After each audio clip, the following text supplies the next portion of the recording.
Game Monday night, Raiders, Chargers.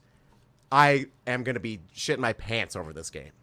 There's going to be a lot of great games this week, but I can't think of a better way to end it off than the Chargers versus the Raiders.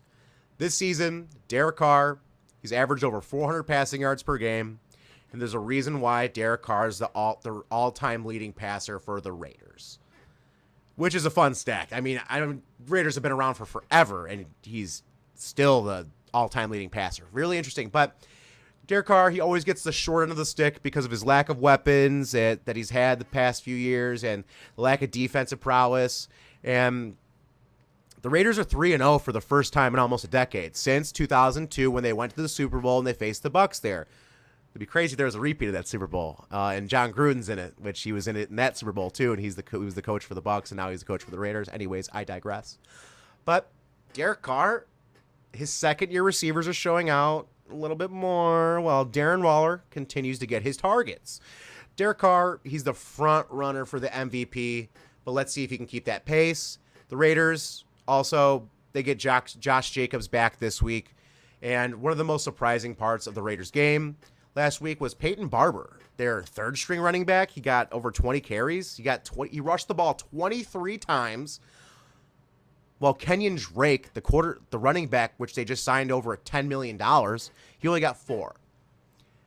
This might just be a game where Barber sees those touches in that little crowded backfield, but I see this being an anomaly. I don't see Peyton Barber having another game like this again. He's not even projected to run the ball. This game, if you look at your fantasy app on ESPN, Yahoo, whatever, he's literally projected for 0.0 goose eggs on the board. But we'll see what happens. The Raiders, they beat some decent teams this year, including the Ravens, Steelers, the Dolphins, with 2 overtime games. Derek Carr's clutch. They shouldn't have let those games get to that way, but they did come down. They did come back from being down 14 points versus the Ravens. So, but regardless, they're facing a tough Chargers team. This is going to be their biggest test yet. The Chargers, they're looking healthy. The Ravens aren't really healthy. The Steelers really aren't healthy, and the Dolphins aren't healthy. The Chargers are coming off a super big high after beating the Chiefs. And if I'm Justin Herbert, I'm just ecstatic after beating Patrick Mahomes. I'm like, give me that torch. Pass the torch to me. I'm the best now. Who do you think you are? I am. But the Chargers, they're finally using Mike Williams. They're giving him looks that he needs to succeed. Keenan Allen is a dog. He's a monster. He's going to get those slot receiving targets. But just like the NFC West, the AFC West is looking like an insanely difficult division.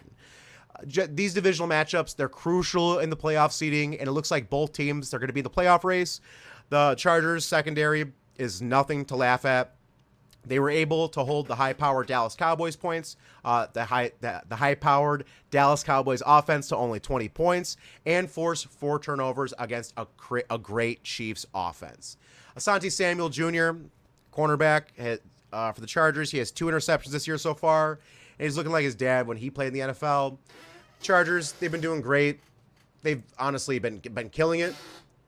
But let's see what happens with the Raiders when they face a decent team like them. I think the Raiders, their defense is pretty good. The defense is definitely better than the Chiefs. The Ravens, when they were facing the Ravens, they had multiple ACL tears. Steelers injured on both sides of the ball. And when you're facing Miami with a backup quarterback, Miami's a weird team in this year regardless. But this week, I have the Chargers minus 3.5. I think this is one that just jumps off the board to me. I think the Raiders are going to have to slow down at some point, and this is going to be one of those games. But I am excited for Monday night. This is probably my favorite game of the week.